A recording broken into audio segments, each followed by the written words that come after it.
अस्सलामुअलैकुम रहमतुल्लाहि व बरकातुहू। और बेटा हमने सीखा था पैटर्न्स इन इंग्लिश अल्फ़ाबेट्स कल के वीडियो में। आज हम इसी टॉपिक को कंटिन्यू करेंगे, पैटर्न्स इन इंग्लिश अल्फ़ाबेट्स। ठीक है, जैसे हमारे पास एक पैटर्न है, फॉर एग्जांपल हम यहाँ से लिखेंगे ए, फिर बी नहीं बल्कि सी लिखेंगे, फिर डी नहीं लिखेंगे बल्कि ई लिखेंगे। ठीक है, फिर एफ नहीं बल्कि जी लिखेंगे। फिर यहाँ पे आपको बताना है कि इन डैशेस में क्या आएगा। ठीक है, सबसे पहले हम यहाँ पे देखेंगे ए लिखा है, बी नहीं लिखा है बल्कि सी लिखा है, फिर डी नहीं लिखा बल्कि ई लिखा है, फिर एफ नहीं लिखा बल्कि जी लिखा है। तो यहाँ पे एक पैटर्न आ गया कि हम एक अल्फाबेट को छोड़ के दूसरा अल्फाबेट लिखते हैं यहाँ पे, है ना। तो वही पैटर्न बन गया, ये पैटर्न बन गया हमारा कि हम एक अल्फाबेट को छोड़ के दूसरा अल्फाबेट लिखते हैं, फिर तीसरे अल्फाबेट को छोड़ के चौथा अल्फाबेट लिखते हैं। ठीक है ना, तो ये एक पैटर्न बन गया यहाँ पे। तो वही पैटर्न हम यहाँ पे फॉलो करेंगे। ठीक है, ए लिखा है, बी नहीं लिखा, सी लिखा है, डी नहीं लिखा है, ई लिखा है, एफ नहीं लिखा है, जी लिखा है। तो फिर हम एच नहीं बल्कि आई लिखेंगे। ठीक है, जे नहीं बल्कि के लिखेंगे, एल नहीं बल्कि एम लिखेंगे, एन हम नहीं लिखेंगे बल्कि ओ लिखेंगे। ये हमारा बन गया पैटर्न, और ये हमने यहाँ पे डाल दिया कि पैटर्न में अब हम कैसे जाएंगे। ये हो गया एक पार्ट।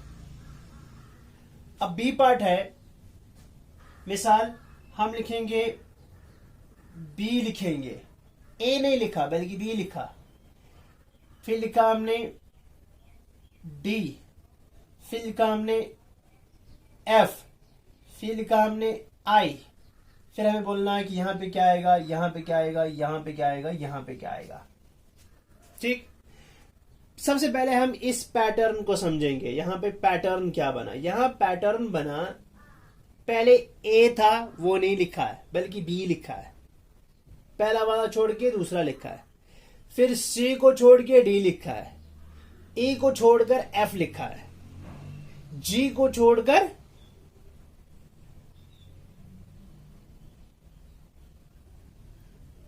यहां पे हम एच लिखेंगे पहले, सॉरी। देखिए यहां पे क्या लिखा है, ए को छोड़कर बी लिखा है, सी को छोड़कर डी लिखा है, ई को छोड़कर एफ लिखा है, जी को छोड़कर एच लिखा है। ठीक है, तो यही पैटर्न हम फॉलो करेंगे, एक को छोड़कर एक लिखेंगे। तो हम यहाँ पे आई को छोड़ेंगे जे लिखेंगे, के को छोड़ेंगे एल लिखेंगे, एम को छोड़ के एन लिखेंगे, ओ को छोड़कर पी लिखेंगे। ये आपका होमवर्क रहेगा। ठीक है, अब आप सी पार्ट देख लीजिए बेटा। यहां पे सी पार्ट में क्या है, देखिए मिसाल यहां पे लिखा है ए, फिर लिखा है डी, फिर लिखा है जी, फिर लिखा है जे। फिर हमें बताना है कि यहां पे क्या आएगा। ठीक, यहां पे हम पैटर्न को समझने की कोशिश करेंगे। पहले क्या लिखा बेटा, ए लिखा है, फिर बी नहीं लिखा, सी नहीं लिखा, डी लिखा है, यहां पे दो लेटर्स को यहां पे छोड़ा है। ठीक, फिर ई नहीं, एफ नहीं बल्कि जी लिखा है, फिर एच नहीं, आई नहीं, फिर जे लिखा है। यानी कि यहां पे दो दो लेटर्स, दो दो अल्फाबेट्स को छोड़ के अल्फाबेट्स लिखे गए हैं। ए लिखा है, बी और सी नहीं लिखा है, तो यहां पे इसने दो लेटर्स को छोड़ा है। फिर डी लिखा, फिर लिखा ई नहीं लिखा, एफ नहीं लिखा बल्कि जी लिखा, तो यहां पर भी दो लेटर्स को छोड़ा है। फिर एच नहीं लिखा, आई नहीं लिखा, फिर जे लिखा है, तो यहां पर भी दो लेटर्स को इसने छोड़ा है। ठीक है ना, तो हमारा पैटर्न क्या बनेगा, के छोड़, जे लिखा है ना, फिर के को छोड़ना है, एल को छोड़ना है तो एम लिखना है यहां पे, फिर एन को छोड़ो, ओ को छोड़ो, पी को लिखना है, फिर क्यू को छोड़ना है, आर को छोड़ना है बल्कि एस लिखना है, फिर टी को छोड़ना है, यू को छोड़ना है, वी को लिखना है। ये बनेगा आपका पैटर्न। ठीक, समझ में आई बात? यानी जहां पे 2 लेटर्स को छोड़ा, यहां पे 2 लेटर्स को छोड़ा, यहां पे 2 लेटर्स को छोड़ा। ठीक, तो हम यहां पर भी देखिए ए लिखा है, बी नहीं, सी नहीं, डी लिखा है, ई एफ नहीं तो जी लिखा है, एच नहीं, आई नहीं, जे लिखा। तो के एल को छोड़ के हम एम लिखेंगे। फिर एम के बाद क्या आता है? एन ओ छोड़ना है, एन को छोड़ना है, ओ को छोड़ना है, फिर लिखना है पी, है ना। फिर क्यू को छोड़ना है, आर को छोड़ना है, एस लिखना है। फिर टी को छोड़ना है, यू को छोड़ना है, यू लिखना है। एक मिनट, यहां पे क्यू आर को छोड़ के एस लिखना है, टी छोड़ना है, यू छोड़ना है, वी लिखना है। ये हो गया, टी यू को छोड़ के वी लिखना है। ठीक, तो इसी तरह अब हम यहां पे और एक होमवर्क लिखूंगा मैं आपको। देखिए, ए ई आई, ठीक है। ए मैंने लिखा है, बी सी डी छोड़ा है, ई लिखा है, एफ जी एच छोड़ा है, आई लिखा है, जे के एल, फिर एम। ठीक, फिर आप बताएंगे यहां इनमें इन 4 डैशेस में क्या आएगा। ठीक है, फिर ई पार्ट। फिर ई पार्ट में आपको होमवर्क दूंगा।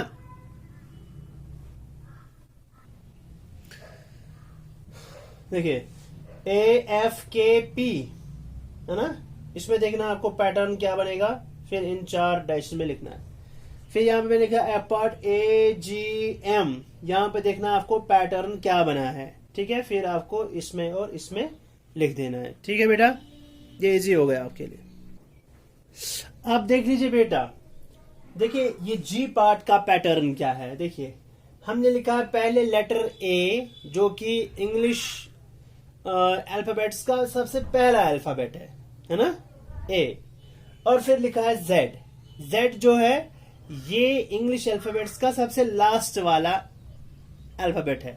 तो पहला और लास्ट वाला हो गया ये पैटर्न। फिर क्या लिखा है?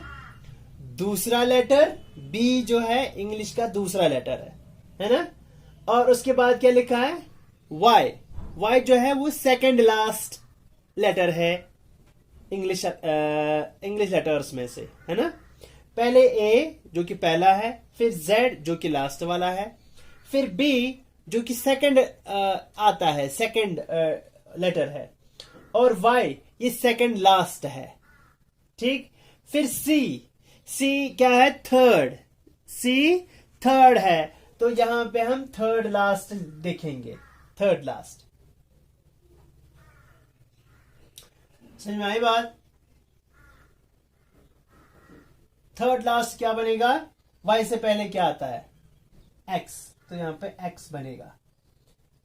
या तो आप इसको इस तरह से देख सकते हैं, या फिर आप इसको इस तरह देखेंगे, पहले ए है, फिर ए को छोड़कर बी है, फिर ए को छोड़कर सी है, ए फिर बी फिर सी। एक को छोड़ना है यहां से भी छोड़ना है। देखिए ये ए है ना, फिर क्या है?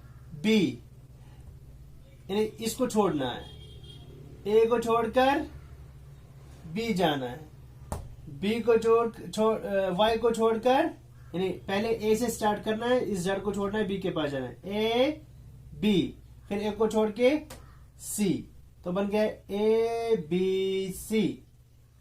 ठीक।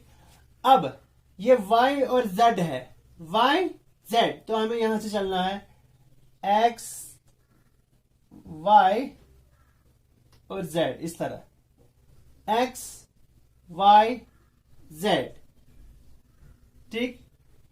a b c, वापस आएंगे x y z, y z। ठीक। या z y x, ऐसे चलेंगे, जैसे आपकी मर्जी। तो 3 तरह से हम जा सकते हैं इसको। देखिए, एक तो यह है कि फिर से हम इसको समझेंगे। एक यह है कि ए सबसे पहला है, जेड सबसे लास्ट वाला है, बी सेकंड है और वाई सेकंड लास्ट है, सी तीसरा है और एक्स जो है थर्ड, सी जो है ये थर्ड है और एक्स जो है थर्ड लास्ट है। ये हो गया एक पैटर्न, ये एक तरीके से हो गया। दूसरा तरीका, ए से बी, बी से सी, इंक्रीजिंग ऑर्डर में, पहले ई आता है, फिर उसके बाद बी आता है, फिर उसके बाद सी आता है। फिर इसको जाएंगे जेड, जेड से पहले आता है वाई, जैसे इस तरह लिखेंगे, जेड से पहले आता है वाई और वाई से पहले आता है एक्स, इस तरह भी जा सकते हैं। ठीक, ये हो गया दूसरा तरीका। और तीसरा तरीका जो है, तीसरा तरीका है कि हम पहले जाएंगे ए से बी, फिर बी से सी, फिर अगर रिवर्स ऑर्डर में देखेंगे, ये y से हम जाएंगे z, तो y से पहले आएगा x, तो x से y, y से z, तो यहां पे x आ गया। ठीक, ये आपको आ रहा है? ओके।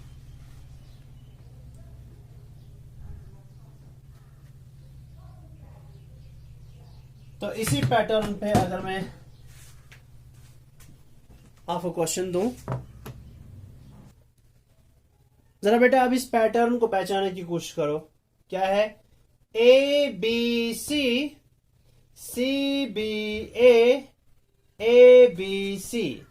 देखो, इस पैटर्न को जब हम गौर से देखते हैं तो पहले आता है ए बी सी, फिर इसी का उल्टा किया है सी बी ए।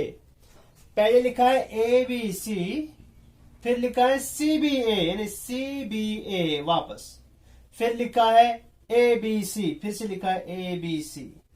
तो ये बन गया पैटर्न, ए बी सी, फिर सी से वापस सी बी ए, फिर ए बी सी, फिर क्या बनेगा? सी बी ए, फिर जब वापस मुड़ेंगे तो सी बी ए आएगा, तो सी बी ए, ये पैटर्न बनेगा सी बी ए। आएगा समझ में? अब बेटा आई पार्ट है आपके लिए। ठीक, आई पार्ट है E F G H, H G F E, E F G H. अब इस पैटर्न को गौर से पहचानिए कि क्या हुआ है, और फिर इन 4 में कौन से 4 लेटर्स आएंगे वो आप लिखेंगे। ठीक है, आज के लिए बस इतना ही काफी है। ठीक है, अब ऐसे ही मजीद पैटर्न्स, इंग्लिश अल्फाबेट के पैटर्न्स खुद अपनी नोटबुक पे अपने बड़ों की मदद से, अपने पेरेंट्स की मदद से बनाइए और उन पैटर्न्स की प्रैक्टिस करते रहिए। ठीक है, कल के वीडियो में हम कुछ और पैटर्न्स सीखेंगे। तब तक के लिए अल्लाह हाफिज। अस्सलामु अलैकुम वरहमतुल्लाहि वबरकातुहू।